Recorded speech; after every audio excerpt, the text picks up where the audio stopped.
এই মমতাজ আবার এখন ঘুম নাই, ঘুম নাই, ঘুম ভাঙায়া গেল গো মরার কুকিলে। ওরে বাবা, তাফসীর ভুল ধরতেছে। যিনি হাটে বাজারে গান গাইলেন আমাদের মমতাজ আপা, মমতাজ আপা হাটে বাজারে গান গাইলো, যৌবন একটা গুল্লিপ সিগারেট কমর দোলায় নাচানাচি করিয়া লাফায়া লাফায়া গান গাইলো। মমতাজ খালার ঘুম নাই। খালা আপা ভাবি সবই কওয়া যাবে, বয়সের সাথে মিলে যায়। তো তোমার এত হাসি আনন্দ মজা দরকার, আমাকে দাওয়াত দিয়েছো কে? মমতাজ আপাকে নিয়ে আসো। একবার যদি কয় মাইক ধরে বন্ধু যখন বললে আমার বাড়ির সামনে দিয়ে রঙ্গ করে হাঁটতে যায়, ফাটতে যায়, ছিঁড়ে যায়, তালি দেওয়ার বুদ্ধি দেয়। এ কথা কর লাগা। এই মমতাজ আবার এখন ঘুম নাই, ঘুম নাই। ওদের গানের ক্যাসেট আর বিক্রি হচ্ছে না, আজে বাজে জিনিস আর মানুষ শোনে না। এখনকার যুবকেরা গান ছেড়ে, নাচ ছেড়ে, যাত্রা ছেড়ে, সিনেমা ছেড়ে, এখনকার তরুণ যুবকেরা কোরআনের পাগল হয়েছে। কথা কর ঠিক না বেটি? এই জন্য ওদের মাথা কাজ করে না, ওরা আর কেউ গান শোনে না। কয় ঘুম ভাঙায়া গেল গো মরার কুকিলে। তোমার ঘুম এত পাতলা কে গো? একটা মরার কুকিল তোমার ঘুম ভাঙায় দেয়। কথা কর। এই আজে বাজে গান আর শোনে না তরুণ যুবকেরা। কথা কন ঠিক না বেঠিক? বিবাহিত ব্যক্তি প্রবাসে এসে শয়তানের ধোঁকায় পড়ে জেনায় লিপ্ত হয়েছে। এখন সে নিজেকে কিভাবে পরিশুদ্ধ করবে? দেশে গিয়ে স্ত্রীর সঙ্গে স্বাভাবিক জীবন যাপন করতে পারবে কিনা, নাকি কোনো বিধিনিষেধ আছে? ব্যাংকক থেকে বলছি। এখানকার ইমামরা সুন্নত পালনে গড়িমসি করেন, দাড়ি যথাযথভাবে রাখেন না, টাকনুর নিচে প্যান্ট পরেন। এমন ইমামের পেছনে নামাজ পড়া যাবে কিনা? এরপরে প্রশ্ন করেছেন একজন, বর্তমানে সৌদি সরকার নির্দিষ্ট শর্ত সাপেক্ষে মহিলাদের মাহারাম ছাড়া হজ করার অনুমতি দিয়েছে। এই অনুমতি গ্রহণ করে মাহারাম ছাড়া হজ করা যাবে কি না? বিলম্ব না করে আপনাদের যে সমস্ত প্রশ্ন ইতিমধ্যে আমরা পেয়ে গেছি সেগুলোর উত্তর দেওয়ার পালায় আমরা প্রবেশ করি। শেখ তারিকুল ইসলাম আপনি লিখেছেন, আমার মামা কিছুদিন আগে রোড অ্যাক্সিডেন্টে মারা যান। তার ব্যবহার্য ফোন, এয়ারপডস আমরা কেউ ব্যবহার করলে মরহুমের গুনাহ হবে কিনা, যেহেতু এগুলো তার জিনিসপত্র আর আধুনিক যুগে ফোন হাতে নিলেই গুনাহ হয়ে যায়। প্রথম কথা হলো ভাই তারিকুল ইসলাম, আমরা মোবাইল ফোন বা যে কোনো ডিভাইস ব্যবহার করলে আল্লাহর নাফরমানি যেন না হয় সেটা আমাদের সর্বাবস্থা খেয়াল রাখতে হবে। আপনারা যারা এগুলো ব্যবহার করছেন বা তার ওয়ারিস বা তার পরিবার সদস্যদের মধ্যে থেকে যারা এগুলো ব্যবহার করছেন, তারা তার দিক চিন্তা করা ছাড়াও হারাম থেকে বেঁচে থাকার চেষ্টা তাদের মধ্যে থাকতে হবে। এবার আসা যাক মূল প্রশ্নের উত্তরে। সেটি হলো, যিনি রোড অ্যাক্সিডেন্টে মারা গেলেন তার ব্যবহার করা ফোন, এয়ারপডস বা অন্যান্য জিনিসপত্র মৃত্যুর সঙ্গে সঙ্গে এগুলো আর তার মালিকানা থাকে না, এগুলো মালিক হয়ে যায় এগুলোর তার ওয়ারিসরা। অতএব ওয়ারিসরা যেহেতু মালিক হয়ে গেছেন, অতএব এইগুলো ব্যবহার এর দায়িত্ব ওয়ারিসদের উপরেই বর্তায়। বিধায় মৃত ব্যক্তির এতে কোনো ক্ষতি হবে না, কষ্ট হবে না ইনশাআল্লাহ, এবং মৃত্যুর পরপরই এটি মূলত ওয়ারিসদের মধ্যে ভাগ বন্টন হয়ে যাওয়া উচিত।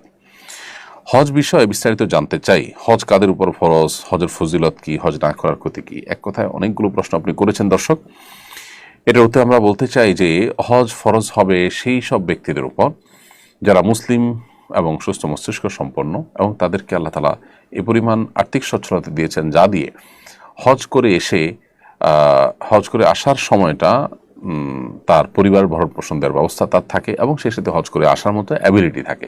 আজকের বাজারে 7-8 লাখ টাকা হলে হজ করা যায়। অতএব এই সময় 7-8 লাখ টাকা কারোর কাছে থাকলে তার উপর হজ ফরজ হবে।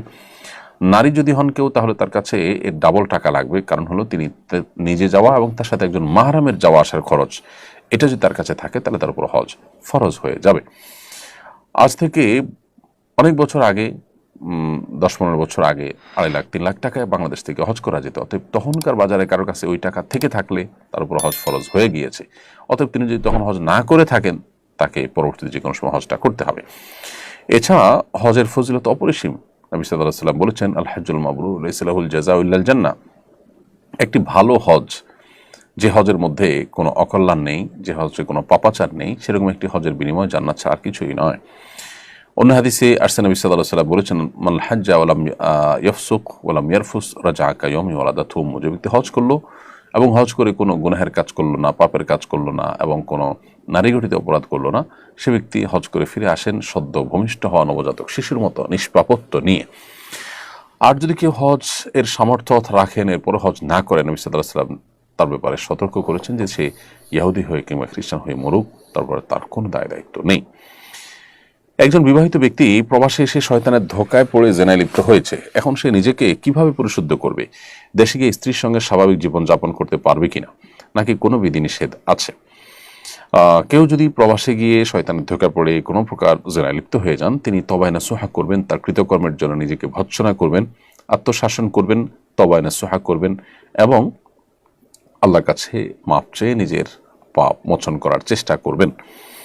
কিন্তু তার এই অপরাধ কর্মের কারণে তার স্ত্রীর সাথে সম্পর্কে কোনো ছেদ পড়বে না বা সেখানে কোনো প্রকার সমস্যা তৈরি হবে না, বিধায় তিনি তার স্ত্রীর সাথে স্বাভাবিক জীবন যাপন করতে পারবেন। এরপরে প্রশ্ন হলো, জাতিসংঘ মহাসচিব আন্তোনিও গুতেরেস ঢাকায় জাতিসংঘের আবাসিক কার্যালয়ের নতুন অফিসের আনুষ্ঠানিক উদ্বোধন করেছেন। বিষয়টাকে কিভাবে দেখছেন? দেখুন, বিশ্বের বিভিন্ন জায়গায় জাতিসংঘের আবাসিক কার্যালয় যে সমস্ত জায়গায় হয়েছে, সে সমস্ত জায়গায় স্থানীয় মূল্যবোধ বিরোধী কাজ করার অভিযোগ আছে, আর এই জন্য ওলামা ইকরাম শুরু থেকে এটা বিরোধিতা করে আসছেন। এমনকি স্থায়ী আপনার মানবাধিকার অফিস এখানে প্রতিষ্ঠা করারও চিন্তা ভাবনা করছে তারা, আমরা এরকম কথা শুনতে পেয়েছি।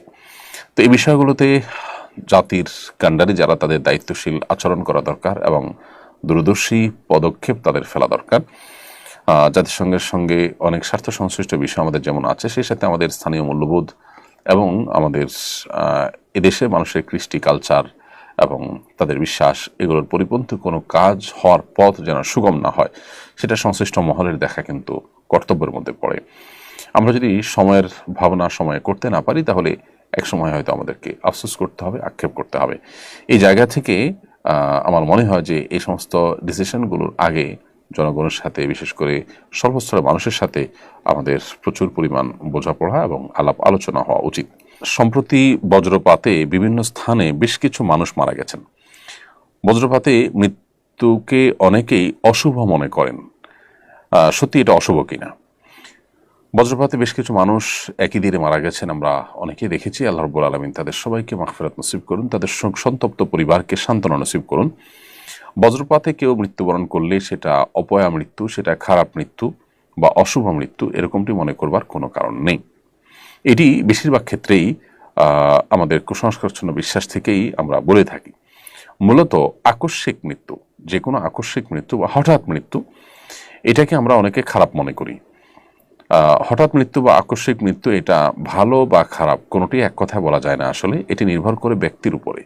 ব্যক্তি যদি ভালো হন, নেককার হন, তাহলে তার জন্য এই মৃত্যুটা ভালো, আর যদি বদকার হন তাহলে তার জন্য এই মৃত্যুটা খারাপ। কারণ এ সম্পর্কে আয়েশা রাদিয়াল্লাহু তাআলা বর্ণিত হাদিসে নবী করিম সাল্লাল্লাহু আলাইহি ওয়াসাল্লাম বলেছেন, নবী সাল্লাল্লাহু আলাইহি ওয়াসাল্লামকে আকস্মিক মৃত্যু সম্পর্কে প্রশ্ন করা হয়েছে। তিনি বলেছেন, এটা রাহাতুল লিল মুমিনি ওয়া আখলাতু আসফিন লিল ফাজিরি। এটা হলো ইমানদারের জন্য ভালো, কারণ ইমানদার তার জান্নাতে যাওয়ার পথে অন্তরায় ছিল, তার মৃত্যু আকস্মিক মৃত্যু হয়ে জান্নাতের পথে তিনি পাড়ি দিলেন, এটি তার জন্য সুখকর এবং ভালো। পক্ষান্তরে একজন খারাপ মানুষ, ফাজের মানুষ, ফাসিক মানুষ, পাপিষ্ঠ, তার জন্য এই মৃত্যুটা হলো আক্ষেপের পাকড়াও।